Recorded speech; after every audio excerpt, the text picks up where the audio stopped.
1절에서 7절 말씀입니다. 누가복음 2장 1절에서 7절 말씀. 본문을 따라 읽다 보니까 강해를 쭉 하다 보니까 오늘은 예수님의 탄생에 관한 말씀들을 보게 되네요. 이번 주, 다음 주, 그런데 다음 주는 추석 연휴여서 아마 다다음 주에 또 성탄에 대한 말씀을 보게 될 것 같습니다. 누가복음 2장 1절에서 7절 말씀을 저랑 교독하도록 하겠습니다. 그때에 가이사 아구스도가 영을 내려 천하로 다 호적하라 하였으니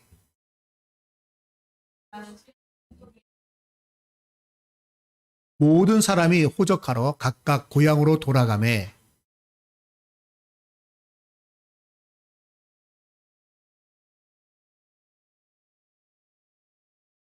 그 약혼한 마리아와 함께 호적하러 올라가니 마리아가 이미 잉태하였더라.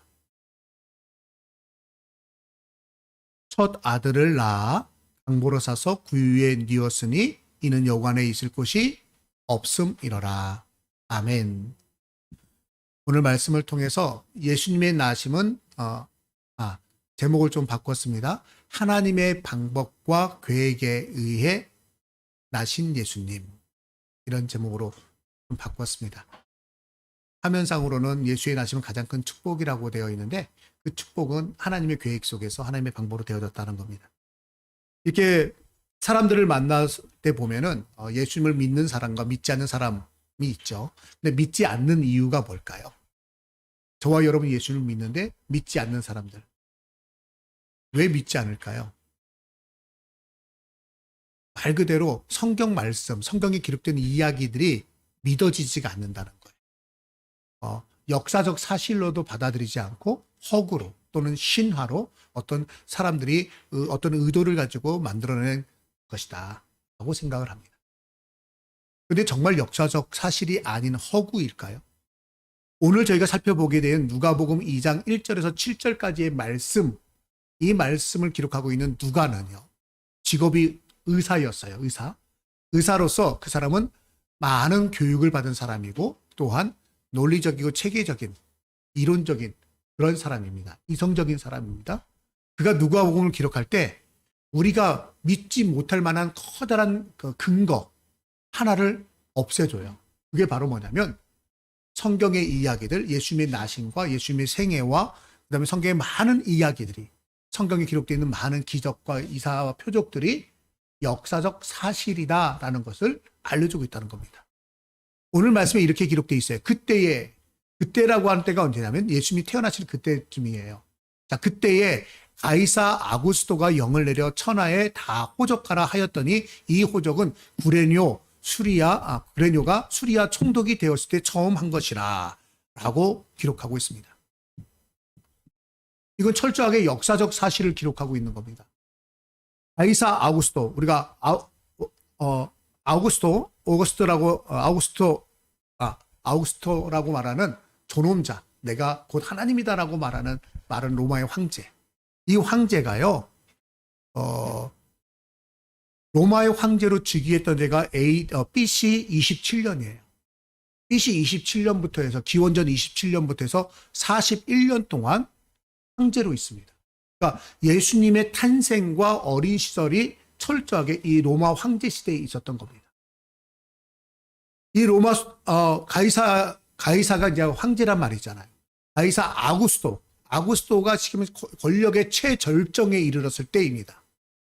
근데 그때 수리아 지역에 구레뇨라는 사람이 처음으로 총독으로 부임했던 그해 BC 6년, 기원전 6년경, 6년에서 4년 정도 이렇게 됩니다.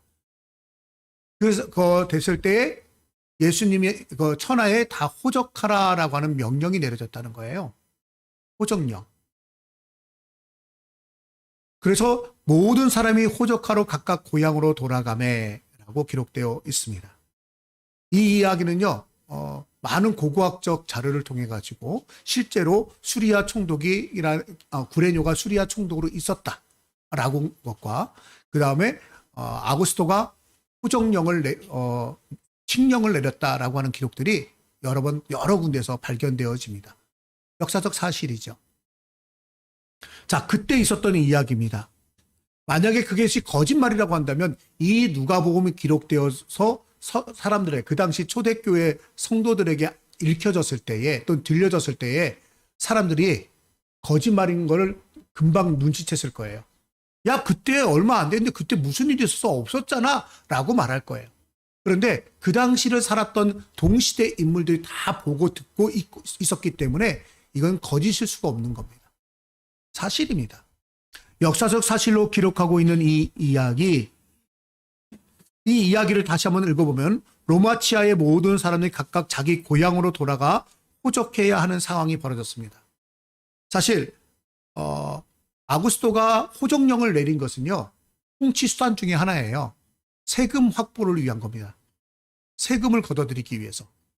그러면 왜 요셉과 마리아가 베들레헴으로 갔느냐? 왜 베들레헴으로 갔느냐는 거예요. 각각 고향으로 돌아갔다고 하거든요. 특히 이제 이스라엘 사람들 같은 경우는 재산이 어디에 주로 기반하고 있냐면 땅에 기반하고 있어요. 근데 우리가 이스라엘 구약 성경을 읽다 보면은 땅은 그 지파에 속한 것입니다. 다른 사람에게 팔았다 할지라도 안식년이 되면 돌아와야 되거든요. 신년이 되면 완전히 회복되어지고요. 그렇게 되어 있어요. 그러니까 철저하게 모든 재산의 기반은 그 고향 땅에 가야 있는 겁니다. 그래서 고향 땅으로 가서 인구를 확인하고 그 집안에 누가 있고 해서 사람들을 확인한 다음에 호적으로 인구 계수를 한 다음에 거기에 대해서 세금을 매기는 겁니다. 세금을 매기기 위해서 했기 때문에 요셉과 마리아도 고향을 찾아가야 되는데 이제 요셉이 남편이잖아요. 집안의 세대주가 되었습니다. 호주가 되었습니다. 근데 요셉은 다윗의 집안이에요. 다윗은 베들레헴 출신이에요. 그래서 베들레헴으로 지금 가는 겁니다. 다윗의 동네라고 베들레헴은 이야기되어지고 있거든요. 그곳으로 갑니다. 자, 그때 마리아는 만삭의 몸입니다. 어느 정도 만삭일까요? 나사렛이란 동네부터 베들레헴까지 거리가 약 140km, 144km, 145km 뭐 이럽니다. 그 거리를 가서 그곳에 가서 해산할 때가 돼가지고 해산했다는 거예요. 145km 정도를 걸어간다, 144km를 걸어간다. 한 며칠 정도 걸을까요? 짧게는 3, 4일, 길게는 이제 만삭의 몸도 있고 좀 불편하고 하니까 길게 잡아야 일주일. 그러면 길게 잡아서 일주일 후에 몸을 푼 거예요. 해산한 거예요. 그러면 나사렛에서 마리아가 출발할 때 어땠을까요? 배가 이랬을 거예요. 언제 출산할지 모르는 거예요. 누가 보더라도 곧 출산할 것 같은데 출산이 가까웠는데 라고 할 때 로마 황제가 호적을 해라. 그리고 어떻게 해요? 황제 명령을 따르지 않으면 큰일 납니다. 어쩔 수 없이 그 먼 길을 이동하게 되었다는 겁니다. 왜 이런 일들이 벌어졌을까? 예수님의 탄생 이야기가 단순하게 동정녀 탄생으로 끝나는 것이 아니라 그 탄생의 과정, 예수님이 이 땅에 태어나시는 과정들을 보게 되어지면 철저하게 하나님의 계획과 하나님의 방법, 하나님의 어떤 뜻들이 다 그 가운데 있다는 겁니다. 그걸 하나님의 섭리라고 표현하기도 하죠. 어떤 것을 알게 되나요? 첫 번째는 하나님은 택한 백성을 구원하시기 위해 온 세상을 주관하시고 섭리하신다는 겁니다. 온 역사를, 심지어는 불신자들을, 심지어는요 악한 자들까지도 하나님이 다 섭리하고 계셔요. 하나님과 하나님의 뜻을 전혀 알지도 못하고 알 수도 없는 이방 세상의 통치자 가이사 아구스토, 자기가 최고거든요. 천상천하 유아독전 내가 최고다, 내가 최고다라고 여기고 있었던 아구스토가 통치 수단의 일환으로 세금을 얻기 위해서 칙령을 내려요. 각자 자기 고향으로 가서 호구조사해라, 호적하라 라고 하는 명령을 내립니다. 그런데 이 명령이 하나님의 일에 아주 정확하게 사용되었다고 하는 것을 우리가 생각해 본다면 놀라지 않을 수가 없습니다. 여러분, 그 이후의 이야기를 그냥 쭉 이어서 몇 개만 살펴본다면 그래요. 예수님을 죽이려고 대제사장 가야바가 사람들을 충동시키는 말 한마디. 그의 대제사장이기에 예수님의 대속의 죽음을 증거한 것이지 않을까요? 너가 하나님의 아들이냐? 그런 것들, 질문들이 나옵니다. 여러분, 요한복음 7장 41절 42절에 보면은 예수님에 대한 말을 할 때 어떤 사람은 선지자다, 어떤 사람은 메시아다라고 얘기를 해요. 그랬더니 그 말을 들은 또 다른 무리들이 어떤 반응을 하냐면 이런 반응을 해요. 말도 안 되는 소리 하지 마. 어떻게 메시아가 나사렛에서 나올 수 있어? 그들은요, 예언을 알고 있어요. 미가서에 메시아는 유대 베들레헴에서 태어날 것이라는 것을 알고 있어요. 그래서 요한복음에 예수님이 막 사람들의 인기가 따르고 막 몰려들고 그럴 때 어떤 사람이 메시아일 수 있어? 라고 말했더니 그들에게는 나사렛 예수라고 알려져 있거든요. 왜? 어린 시절을 나사렛에서 보냈단 말이에요. 태어나시기는 베들레헴에서 태어났는데 그 베들레헴에서 태어난 것까지는 아직 모르는 거예요.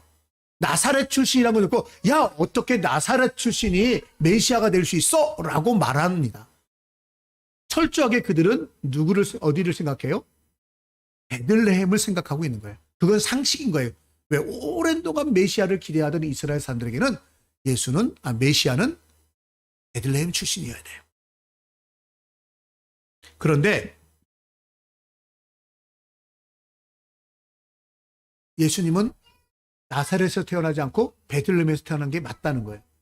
근데 어떻게 고향 지금 요셉과 마리아가 정원하고 생활하고 있었던 그리고 약혼하고 생활하고 있었던 삶의 기반이 나사렛인데 거기서 천사로부터 하나님의 아들 예수를 임신할 거다라는 그 고지도 받고 이게 배가 불러와가지고 만삭이 다 될 때까지 나사렛에서 살고 있는데 출산이 임박했어요. 얼마나 남지 않았는데 어떻게 베들레헴까지 가서 애를 낳을 수밖에 없었냐라는 거예요. 그때 하나님이 사용하신 존재가 누구라고요? 아구스토. 가지 않으면 안 되는 거예요.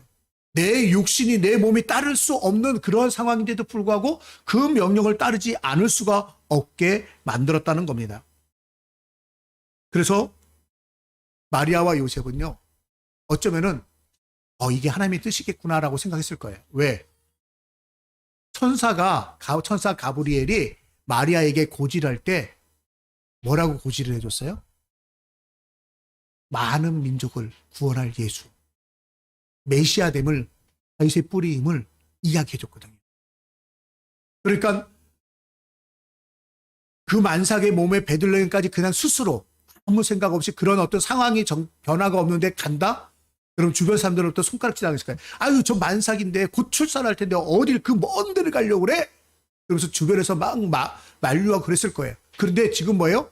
아구스토 황제가 호정령을 내리니까 어쩔 수 없이 갈 수밖에 없는 거예요. 누가 뭐라고 그래도 갈 수밖에 없는 거예요. 근데 아마 성경엔 기록되어 있지 않지만 마리아와 요셉은요, 순간 깜짝 놀랐을 것 같아요. 나도 알고 있는데, 우리도 모두 알고 있는데 메시아는 어디서 난다고요?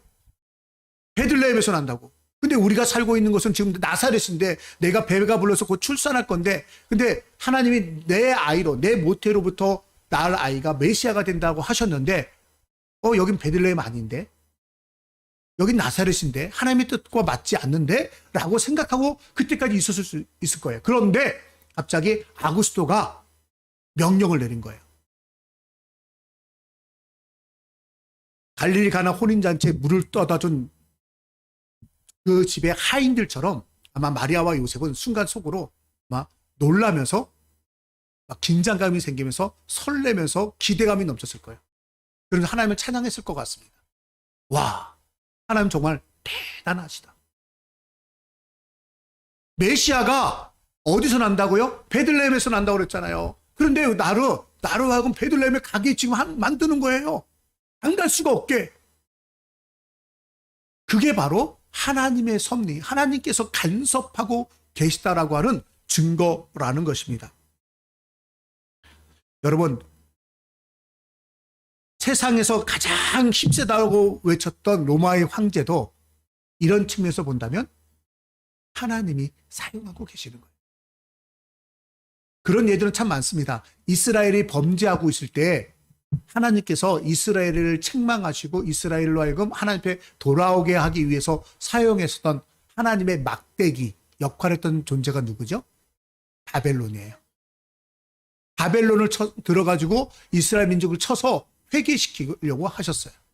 하나님은 그렇게 믿지 않는 자들조차도 하나님의 뜻을 이루고 하나님의 백성들이 구원받는데 사용하여 주신다라는 겁니다. 자, 베들레헴으로 가게 됐어요. 근데 베들레헴에 가서 출산했습니다. 자, 거기서 낳았잖아요. 근데 거기서 요셉과 마리아 부부에게는 숙제가 하나 남아있게 됐습니다. 뭘까요? 베들레헴에서 출산한 후에 어떻게 해야 하는가 하였습니다. 낳은 아이를 데리고 나사렛으로 돌아갈 수도 없었고 모든 생활의 기반과 근거가 있는 나사렛에서 돌아가지 않을 수도 없었습니다. 왜? 나사렛에서 돌아가게 되면 뭐예요? 애를 안고 돌아가는 거잖아요. 그럼 나사렛 사람들이 그들의 문화 속에서 본다면 아마 임신 사실은 출입을 안 하면서 철저히 숨기면서 있었을 수도 있어요. 왜? 돌에 맞아 죽을 수 있으니까. 근데 애를 안고 돌아가게 되면 어떻게 돼요? 드러나잖아요. 그러면 큰 어려움을 당할 수도 있을 겁니다. 그때 성경에 보니까 우리가 잘 알고 있는 또 하나의 뜻밖의 사건이 벌어집니다. 누구요? 동방박사 세 사람. 동방박사 세 사람이 뭐예요? 아기 예수께 경배하기 위해서 선물을 들고 멀리 찾아옵니다. 찾아오는데 곧장 예수님에게 찾아오지 않죠. 누구에게 먼저 찾아가요? 그 당시에 이스라엘의 분봉왕, 유대 지방의 분봉왕이었던 누구에게요? 헤로데게로. 헤로데게 가서 너희에게 나실 왕이 어딨냐? 왕이 어디서 나셨냐? 알았더니 헤로당이 깜짝 놀라죠. 자기는 아들을 안 낳는데 무슨 아들? 내가 왕인데 누가 왕이야? 그래가지고 어떻게 해요? 영아 대학살을 하죠. 2살 이하의 모든 신생아 남자아이를 싹 죽여버립니다. 그때 천사가 예수님에게 어머니 아버지에게 또 알려주죠. 피하라. 그래서 어디로 피해요? 헤롯에게. 헤롯에 피해서 애굽으로 피할 수밖에 없었습니다. 왜 점성술사가 그때 나타났을까? 왜 곧장 예수님의 별을 보고 예수님이 계신 마구간에 와서 경배하지 않고 왜 헤롯에게로 갔을까? 이유가 있다라는 거예요. 애굽으로 피하기 위해서. 왜 애굽으로 갔을까라고 할 때 많은 학자들이 이렇게도 얘기를 합니다. 애굽으로 간 이유가 바로 뭐냐면 애굽은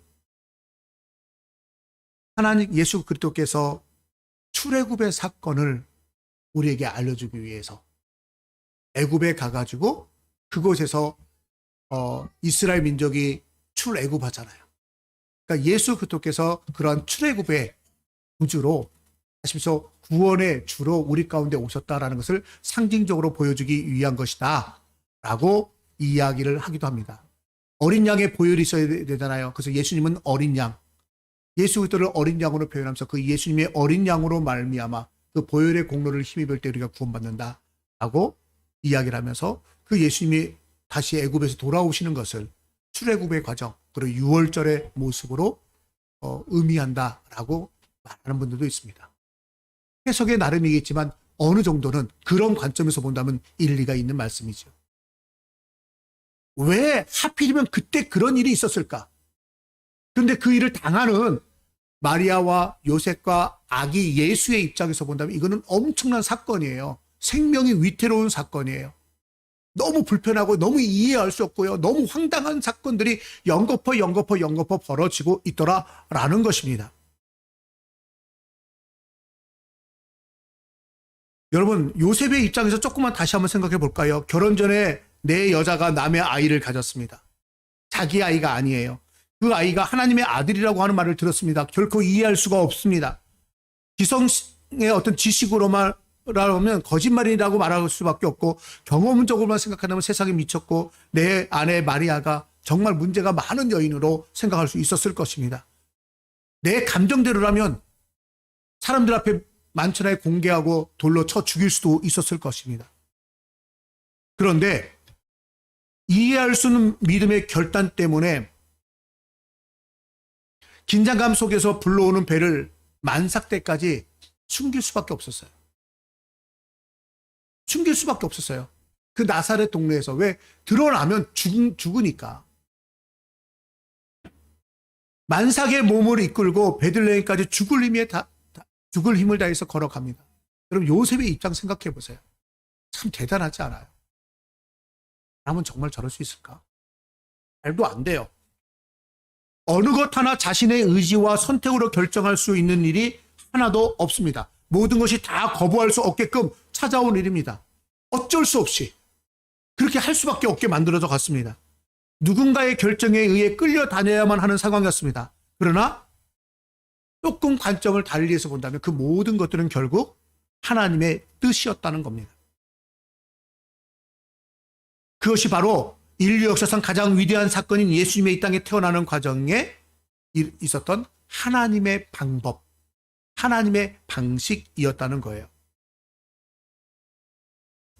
여러분, 우리들은 어떻게 살고 있나요? 우리들의 삶을 보면 언제 어디서나 부당하고 악한 일을 당해 손해를 입었다고 할지라도, 내가 부당한 일을 당했어요. 악한 일을 당했어요. 손해를 입었어요. 때로는 까닭없이 여러 가지 우한 질고 속에서 고통당하고 신음한다고 할지라도, 우리 자신의 능력이나 의지로 해결할 수 없는 일에 우리가 직면했다 할지라도, 우리는요, 그 가운데서 하나님을 향해 원망이나 불평을 하는 것이 아니라 그 자리에서, 그 위치에서 최선을 다하면서 이 세상 모든 역사를 주관하고 또한 섭리하고 간섭하고 계시는 하나님 앞에서 오직 믿음을 지키며 하나님의 섭리를 바라보며 하나님 앞에 잠잠히 인내해야 할 것입니다. 누구처럼요? 요셉처럼. 여러분 혹시 지금 힘들고 어려운 일이 있습니까? 왜 뜻하지 않은 일들이 자꾸 일어났죠? 우리가 이해할 수 없지만 우리는 믿어야 되는 거예요. 하나님이 전 역사를, 그리고 우리의 역사를, 그리고 나의 개인의 역사, 개인의 삶을 하나님이 지금도 간섭하고 계신다. 그 사실을 믿을 때 우리는 그 가운데서 하나님의 섭리를 발견하게 되고 하나님의 역사를 우리가 목격할 수 있게 된다는 겁니다. 그러한 믿음의 모습들이 믿음의 선진들이 걸어온 신앙의 발자취들입니다. 하나님이 온 세상을 주관하시고 섭리하셔서 택한 백성을 마침내 구원으로 인도하신다는 성경 말씀을 믿는 신앙의 길이기도 합니다. 어떤 상황 가운데서도 저와 여러분은 우리를 간섭하고 계시는, 우리의 삶을 지켜보고 계시는, 인도하시는 하나님을 바라볼 수 있기를 주님의 이름으로 축원합니다. 두 번째, 오늘 말씀을 통해서 볼 수 있는 게 뭐냐면, 하나님은 성경에 기록된 예언의 말씀대로 반드시 이루신다라는 겁니다. 유한하고 무능한 우리 인간은 무엇을 약속하였거나 다짐했다 할지라도 그것을 온전히 이룰 수는 없습니다. 누가 그런 말을 하더라고요. 약속은 깨라고 하는 거다. 아주 재미있는, 아니죠. 재밌다기보다는 말장난 같은 논리죠. 약속은 깨라고 있는 거예요? 사람들은 그래요. 사람들은. 약속은 깨라고 있대요. 말도 안 되는 얘기죠. 약속은 지켜야 하는 거잖아요. 그런데 나는 지킬 거야라고 결단하고 결심하고 확고한 의지를 갖고 있는데도 불구하고 피치 못할 사정으로 말미암아 약속을 어길 수밖에 없게 되는 경우도 생기죠. 오늘 친구랑 만나기로 했는데 차 타고 가려고 하는데 갑자기 교통사고 발생이 되네요. 그럼 못 가는 거예요. 여러분, 그런 일들이 많잖아요. 요번에 이제 내일 모레 취소해야지 하고 있는데 갑자기 태풍이 몰아와서 태풍이 비바람 쳐버려요? 그러면 뭐 취소할 수 있어요? 내가 이거는 반드시 될 수밖에 없는 거야. 시간만 지나면 자연스럽게 될 수밖에 없는 거야 라고 100% 확신하고 있다 할지라도 안 되는 경우들이, 천재지변 같은 일들이 있잖아요. 사람들은 다 약속한 것을 이룰 수 없어요. 그러나 영원하신, 전지전능하신 우리 하나님은 하나님께서 말씀하시고 약속하신 것을 반드시 성취하는 믿을 만한 분, 믿으신 분이라는 사실을 믿으시기 바랍니다. 예수의 탄생 이야기를 다시 한 번 더 생각해 볼까요? 예수님은요, 동정녀 마리아를 통해서 탄생하셨습니다. 이사야 7장 14절에 보니까 처녀가 잉태하여 아들을 낳을 것이라고 했어요. 처녀가 혼자의 몸으로 임신하여 아들을 낳는다? 그 예언의 말씀이 성취되어집니다. 다윗의 자손으로 나겠다? 사무엘하 7장 12절에 보니까 다윗의 뿌리에서 메시아가 나신다고 예언하고 있어요. 유대 베들레헴에서 출생하도록 이끄셨어요. 미가서 5장 20절에 유대 베들레헴아 너는 작은 고울이 아니다. 내게서 다 메시아가 날 것이다 라고 예언하고 있어요. 여러분, 하나님께서는 성경 가운데 예수님, 다시 말해서 메시아의 탄생에 대해서 여기저기서 여러 선지자를 통해서 수백 년간 수천 년간 약속해 오셨습니다. 예언해 오셨습니다. 근데 그 말씀들이 하나도 남김없이 예수님의 탄생 가운데 성취되어져요. 나사렛에서 살고 있었던 나사렛에서 삶의 기반을 가지고 있고 곧 출산할 이후에 내어보면 길어야 일주일 후에 출산하게 된 그 여인이 그 145km를 걸어가가지고 베들레헴 가서 아이를 낳는단 말이에요.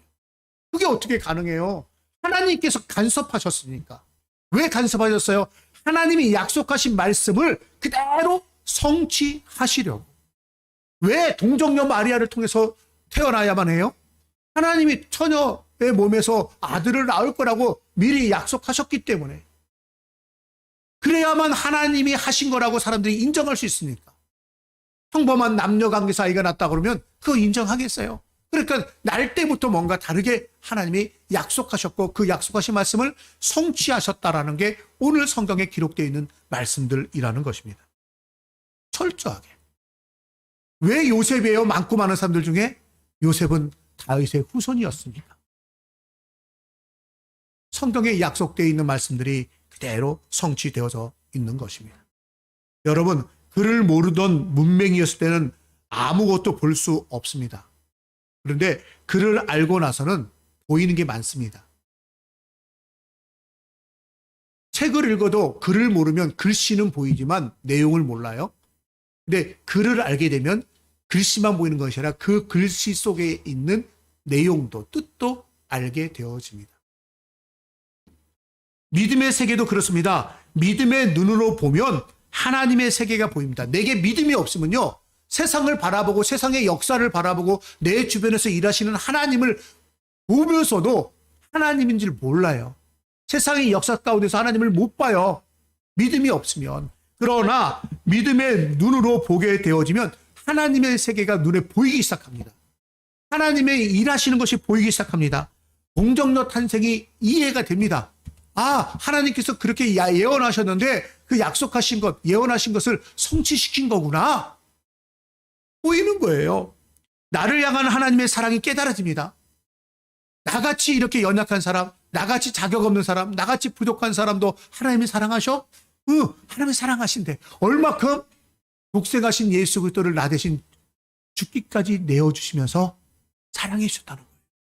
그 사랑이 느껴지는 거예요. 믿음의 눈으로 보면 성경의 모든 사건들, 모든 기적이 순식간에 이해가 됩니다. 세상의 흐름이 이해가 됩니다. 임마누엘의 주님이 말 그대로 임마누엘, 하나님께서 지금 나와 함께 하시다는 것이 느껴지는 겁니다. 이동훈이란 분이 쓴 청춘달력 365라는 글에 이런 내용이 적혀 있어요. 인생을 고통스럽게 만드는 세 가지가 있다. 인생을 고통스럽게 만드는 세 가지가 있다. 첫째는 과거를 후회하는 것이다. 둘째는 미래를 걱정하는 것이다. 셋째는 현재를 비교하는 것이다. 과거는 후회하고요. 미래는 아직 오지도 않은데 걱정하고 있고요. 현재는 자꾸 비교해요.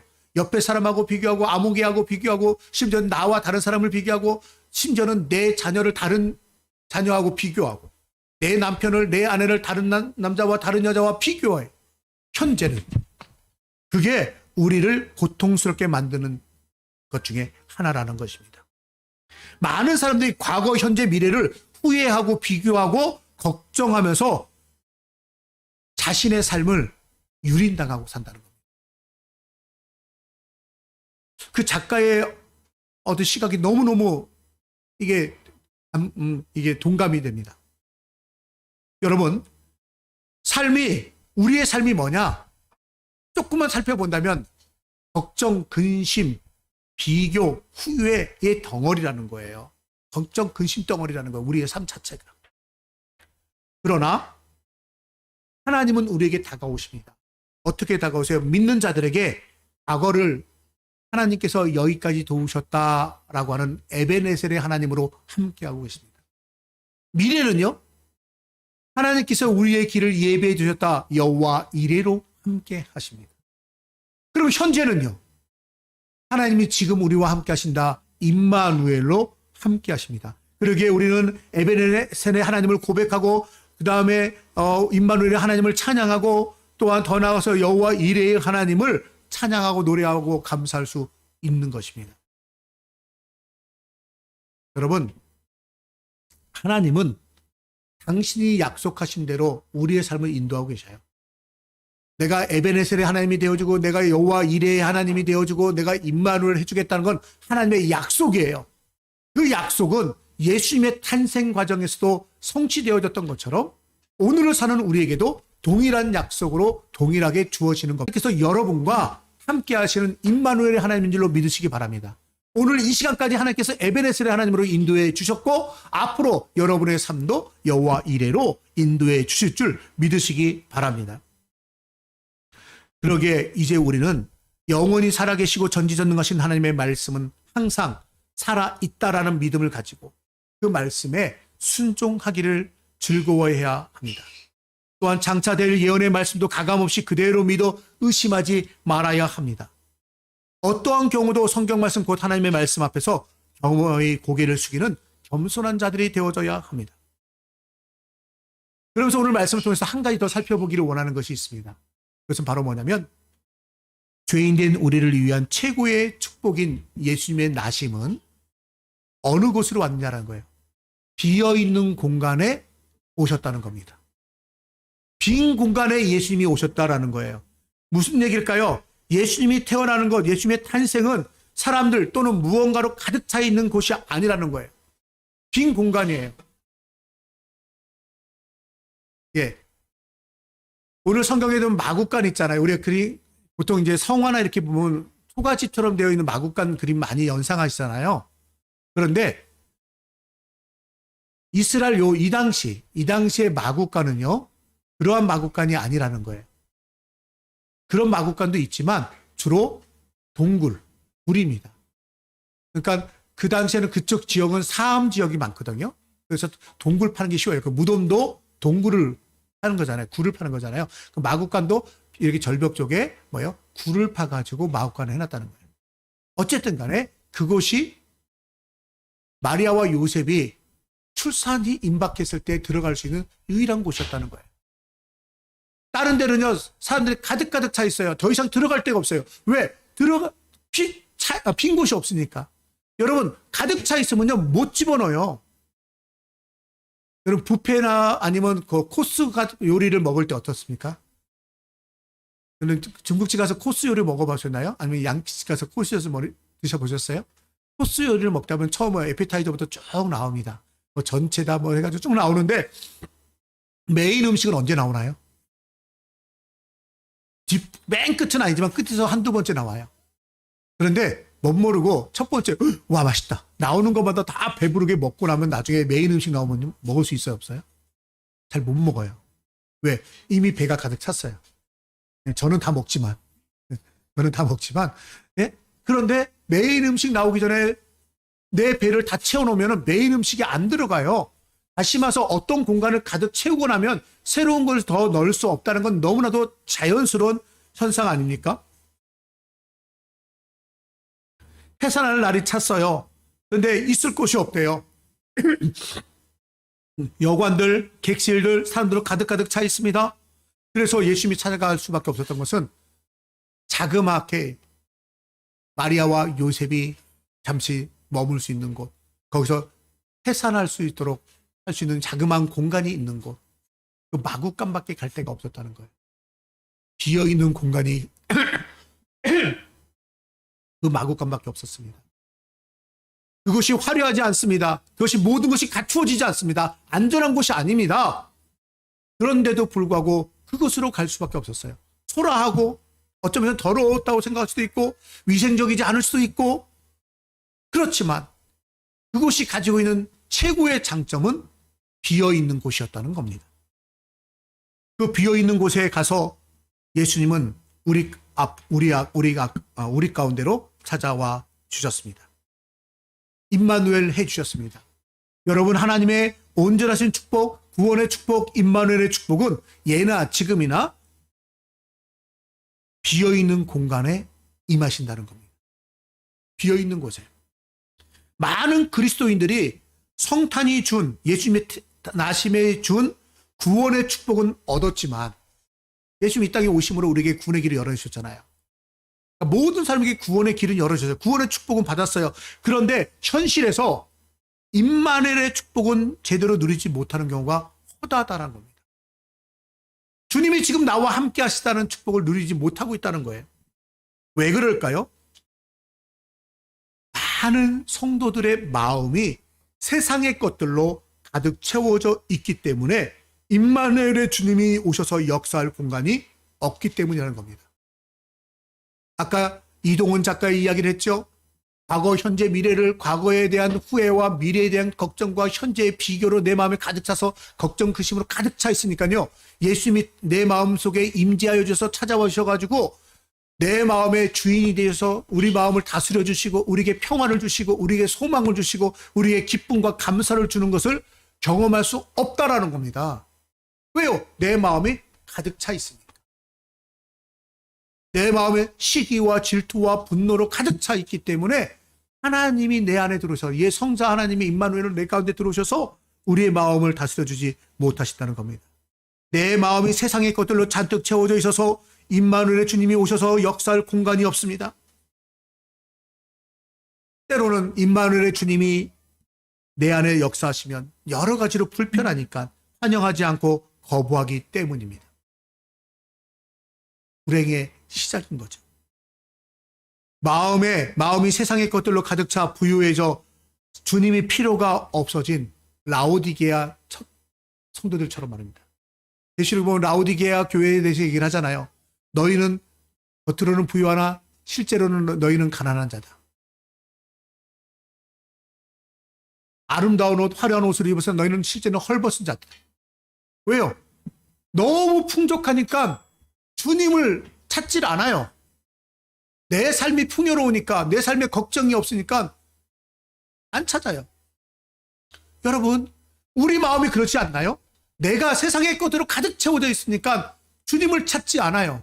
내 마음이 비워져야 되는데 내가 아무것도 없었는데, 그래서 성경은 마음이 가난한 자는, 심령이 가난한 자는 복이 있나니 라고 말씀하고 있는 거예요. 주님 말씀하셨잖아요. 심령이 가난한 자는, 마음이 가난한 자는 복이 있나니 천국이 저희 것입니다. 우리 마음이 가난해져야 돼요. 우리 마음에 가진 것이 없어져야 돼요. 비워져야 돼요. 그 말이 무슨 말일까요? 우리 마음의 공간을 주 예수께 드려야 되는데, 그래, 그때 구원과 임마누엘 주님이 함께 하십니다. 내 마음을 비운다는 게 뭘까요? 내 마음을 내려놓고 순종의 마음을 갖는 거예요. 주님이 내 마음에 들어와 주셔서 내 마음의 왕이 되게 하시는 거예요. 우리의 마음은요, 그리스도의 집입니다. 내 마음에 세상의 것들로 염려, 걱정, 근심으로 가득 채우고 있잖아요. 주님이 들어오셔서도 내가 어디가 있어야 되나 갈 데가 없는 거예요. 주님이 갈 데가 없어요. 주님이 주인이신데 갈 데가 없어요. 내 마음의 공간이 화려하지 않아도 됩니다. 마구간처럼 초라할 수 있습니다. 부족할 수 있습니다. 내 마음의 공간이 화려하지 않아도 돼요. 다 준비돼가지고 내가 예수 믿는다고요? 아니에요. 내가 준비되지 못했어요. 그래도 여러분, 다만 주님이 내 안에 들어오도록 내 마음을 비우면 돼요. 어떻게 내 마음을 비울 수 있나요? 여러분, 주님을 묵상해야 돼요. 기도하고 말씀 보고, 그러면 하나님의 뜻이 무엇인가를 물으면서 하나님께서 내게 말씀할 때 아멘, 아멘 하면 받아들일 수 있어야 돼요. 그게 마음을 비우고 주님을 영접하는 그러한 모습들입니다. 여러분, 하덕규 씨 아시죠? 하덕규 씨의 노래 중에 그 가시나무새라는 노래가 있어요. 근데 그 가시나무새가요, 하덕규 집사님께서 경건에 큐티를 하시면서 깨달은 말씀, 자기가 말씀을 보다가 깨달은 내용을 시로 적은 거. 그게 노래 가사예요. 여러분, 그렇다라고 생각해 보면서 한번, 그리고 그것이 우리의 마음을 표현한다라고 생각하면서 제가 가사를 읽어드릴 테니까 한번 들어보세요. 내 속엔 내가 너무도 많아서 당신의 쉴 곳 없네. 내 속엔 헛된 바람들로 당신의 편할 곳 없네. 내 속엔 내가 어쩔 수 없는 어둠, 당신의 쉴 자리를 뺐고, 내 속엔 내가 이길 수 없는 슬픔, 무성한 가시나무 숲 같네. 바람만 불면 그 메마른 가지 서로 부대끼며 울어대고, 쉴 곳을 찾아 지쳐 날아온 어린 새들도 가시에 찔려 날아가고, 바람만 불면 외롭고도 괴로워 슬픈 노래를 부르던 날이 많았는데 내 속엔 내가 너무도 많아서 당신의 쉴 곳 없네. 여러분, 주님이 생각되십니까? 내 속엔 내가 너무 많아요. 내 생각, 내 계획, 내 생각, 내 논리, 내 경험, 이게 가득 차 있어요. 바람이 불면 조금이라도 힘든 일이 오면요, 주님이 와서 쉬시면서 주님이 내 마음의 주인이 되어주는데 주님이 쉴 자리가 없으니까 우리는 그것에 자꾸 흔들리는 거예요. 그래서 걱정, 근심, 욕심 이런 것들이 가시가 돼가지고 내 마음에 평화가 없어요. 여러분, 이제 우리는 바꿔야 됩니다. 내 마음을 비워야 됩니다. 주님이 찾아오는 건요, 뭔가로 가득 차 있는 것, 화려한 것, 완벽한 것, 준비가 다 된 것, 그것이 아니에요. 내가 비록 부족하고 내가 비록 연약하더라도 나 부족합니다. 나 연약합니다. 어서 들어오세요. 라고 초대할 때, 내 마음을 비우고 주님을 받아들이고 영접하려고 노력할 때, 주님의 뜻을 구하려고 노력할 때, 그때 주님이 우리의 심령 가운데 찾아와 주셔서 임재해 주신다는 겁니다. 그래서 우리의 주인이 되신 거예요. 내 마음을 다스려 주는 거예요. 그래서 우리의 왕이 되시고 우리의 구원자가 되시고 지금 이 시간 임마누엘 해 주시는 겁니다. 주님은 2000년 전에 유대 베들레헴 땅에만 오신 것이 아니라 오늘 저와 여러분의 마음 가운데도 오시기 원하십니다. 우리가 이제 우리의 마음을 주님이 찾아오셨던 초라한 마구간 같이 우리의 마음을 비워야 됩니다. 내가 환경이, 내 모든 여건이 부족하다 할지라도 주님 어서 들어와 주옵소서. 이제 저는 말씀 마치려고 합니다. 여러분, 주님이 오신 것은요, 철저하게 하나님의 방법과 계획에 따라 말씀을 성취하시며 오신 것입니다. 주님이 우리에게 약속하셨습니다. 볼지어다 내가 문 밖에서 두드리노니 누구든지 내 음성을 듣고 문을 열면 내가 그에게 들어가 그를 더불어 먹고 그는 나와 더불어 먹으리라. 내가 너희와 세상 끝날까지 항상 함께 있으리라. 그 주님의 약속이 우리가 마음을 비움으로 주님을 모셔드림으로 우리 가운데 성취되어져서 임마누엘의 축복을 누리고 더 나아가 여호와 이레의 축복을 누리는 저와 여러분 되시기를 주님의 이름으로 축원합니다. 축원합니다.